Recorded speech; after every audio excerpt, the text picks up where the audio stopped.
श्री शिव पुराण की कथा को सुनने वाले धर्म प्रेमी शिव भक्तों, आपको नमस्कार। स्वागत है आपका हमारी आज की कथा में। श्री शिव महापुराण कथा की इस 10वीं कड़ी में आज मैं आपको रुद्र संहिता में वर्णित आगे की कथा सुना रहा हूँ।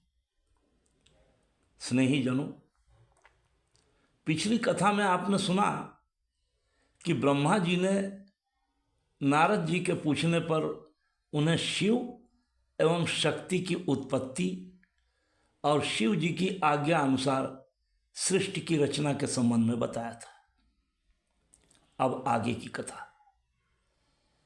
ब्रह्मा जी कहते हैं कि सुनो पुत्र नारद, तुम्हारे आराध्य श्री हरि विष्णु और मुझे उत्पन्न करने के उपरांत शिव ने अपने अंश रुद्र को उत्पन्न किया।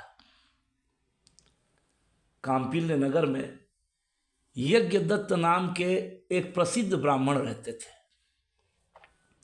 उनका एक पुत्र था जिसका नाम था गुणनिधि। गुणनिधि युवा था, पर माता पिता की बात नहीं मानता था। पिता उसे संध्या वंदना, ईश्वर आराधना, पूजा पाठ करने को कहते, किंतु वो पिता की बात अनसुनी कर देता। ब्राह्मण कुल में उत्पन्न होकर भी वो दुराचारी हो गया था। एक शब्द है दुराचरण। दुराचरण का अर्थ है बुरा आचरण, बुरे क्रियाकलाप, ऐसा कर्म जो परिवार को, समाज को, लोगों को प्रिय न हो। उसे जुआ खेलने की आदत पड़ गई थी। जुआ खेलना, मदिरा पान करना आदि दुराचार है। एक दिन पिता ने उसे घर से निकाल दिया। वो घर से निकल गया और 2-3 दिन तक भूखा भटकता रहा। भूख के मारे एक दिन वो प्रसाद चुराने की इच्छा से एक शिव मंदिर में घुस गया। मंदिर के गर्भगृह में अंधेरा था। बस एक छोटा सा टिमटिमाता हुआ दीपक जल रहा था, लेकिन उस दीपक का प्रकाश बहुत कम होने से साफ साफ कुछ दिख नहीं रहा था। सो उसने अपने वस्त्र को जलाकर उस मंदिर में उजाला कर दिया। भगवान के मंदिर में उजाला करने की उसकी कोई भावना नहीं थी। उसने तो वहां उसके खाने लायक क्या है ये देखने के लिए उजाला किया, पर शिव जी के एक अंधेरे मंदिर में उसने अपने वस्त्र जलाकर उजाला कर दिया। कभी कभी स्वार्थवश या अनजाने में ही अच्छा, या यूं कहा जाए कि पुण्य का कार्य हो जाता है। उसने गर्भगृह में अपने वस्त्र जला दिए तो पूरा गर्भगृह प्रकाशित हो गया और वो वहां शिव जी के लिए चढ़ाए गए फल, पकवान, जो कुछ भी चढ़ा था, खाने लगा। कई दिन का भूखा था। तभी कुछ लोगों की दृष्टि उस पर पड़ गई और वो चोरी के आरोप में पकड़ा गया। राजा के सामने पेश किया गया और चोरी करने के अपराध में उसे प्राणदंड मिला। उसे फांसी दी गई। जब वो मर गया तो यमदूत उसे ले जाने के लिए उसकी आत्मा को यम पाश में बांधने लगे। तभी वहां शिव जी के गण पहुंच गए और उन्होंने उसकी आत्मा को यमदूतों से छुड़ा दिया। शिवगण उसे अपने साथ ले गए। शिवगणों की संगति से वह आत्मा ठीक ऐसे ही पवित्र हो गई जैसे पानी की संगत से मैल धुल जाता है। संगत का बहुत प्रभाव पड़ता है। कहते हैं ना कि पारस से छूकर लोहा भी सोना बन जाता है। शिवगण उस आत्मा को शिवलोक ले गए। वहां वो आत्मा शिवगणों के साथ रहकर भगवान शिव की सेवा वंदना करती रही और कालांतर में उसने कलिंगराज अरिंदम के पुत्र के रूप में जन्म लिया और उसका नाम हुआ दम। बालक होकर भी वो दूसरे बालकों के साथ शिव का भजन किया करता था। धीरे धीरे जब वो जवान हुआ तो राजा अरिंदम की मृत्यु के उपरांत वो कलिंग राज्य का राजा हुआ। वो शिव का बड़ा भक्त हुआ।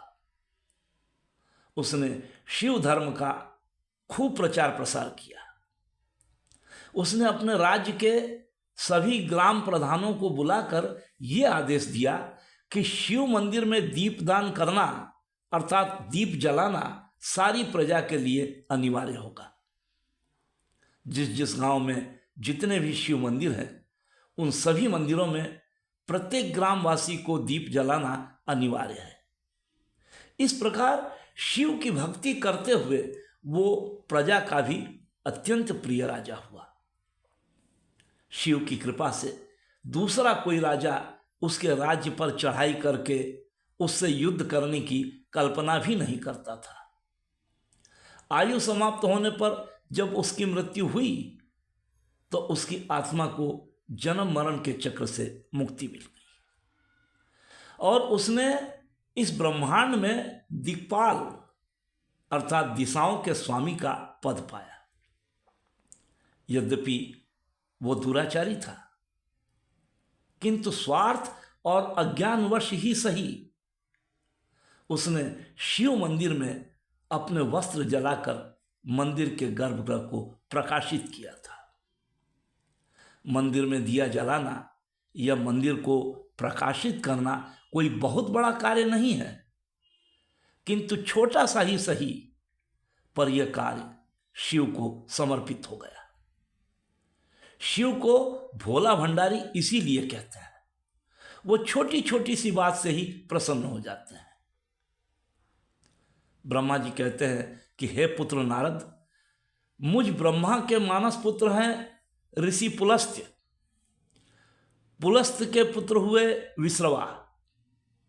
उन्हीं विश्रवा के पुत्र के रूप में ब्राह्मण पुत्र शील निधि की आत्मा ने जन्म पाया जिसका नाम था वैश्रवण। वैश्रवण दीर्घ अवधि तक विश्वकर्मा द्वारा महादेव के लिए बनाई गई अलकापुरी का सुख भोगता रहा। इसके उपरांत वो शिव की नगरी काशिकापुरी अर्थात काशी में गया और वहां 11 रुद्र का ध्यान करते हुए अपनी दोनों आंखों को बंद कर शिव जी की आराधना में लीन हो गया। सैकड़ों वर्ष तक तप करने के उपरांत भगवान शिव जब उस पर प्रसन्न हुए और उमा सहित उसके सम्मुख प्रकट होकर उससे वरदान मांगने को कहा। भोलेनाथ की आवाज सुनकर वैश्रवण ने अपनी आंखें खोली। उसके सामने उमा सहित महादेव शिव जी साक्षात खड़े थे। आनंद और प्रेम के कारण उसके मुख से कोई आवाज न निकल पाई। भगवान भोलेनाथ ने उसकी भक्ति और साधना से प्रसन्न होकर उसे निधिपति होने का वरदान दिया, किंतु वो अपलक माता भुवनेश्वरी उमा के सौंदर्य को देख रहा था। अपनी ओर एकटक देखता हुआ पाकर माता को लगा कि मेरे प्रति इसका मन मैला हो रहा है। ये विचार कर माता ने उसकी बाईं आंख फोड़ दी, किंतु भोलेनाथ ने उसके हृदय और माता के मन की बात जानकर माता से उमा से कहा कि देवेश्वरी, इस पर कृपा करो, ये तुम्हारा पुत्र है। भोलेनाथ की बात सुनकर माता जगदम्बा ने प्रसन्न चित्त होकर कहा कि वत्स, भगवान शिव में तुम्हारी भक्ति सदा बनी रहे। तुम्हारी बाईं आंख तो फूट ही गई, इसलिए एक ही पिंगल नेत्र रहो। मेरे रूप के प्रति ईर्ष्या करने के कारण तुम कुबेर नाम से प्रसिद्ध हो गए। इस प्रकार विश्रवा के उस पुत्र वैश्रवण का नाम कुबेर पड़ा। कुबेर को वरदान देकर भगवान महेश्वर माता उमा के साथ अपने विश्वेश्वर धाम को लौट गए। तो सज्जनों, भगवान सदाशिव भोलेनाथ को हृदय में धारण कर आज की कथा को यहीं विराम देते हैं।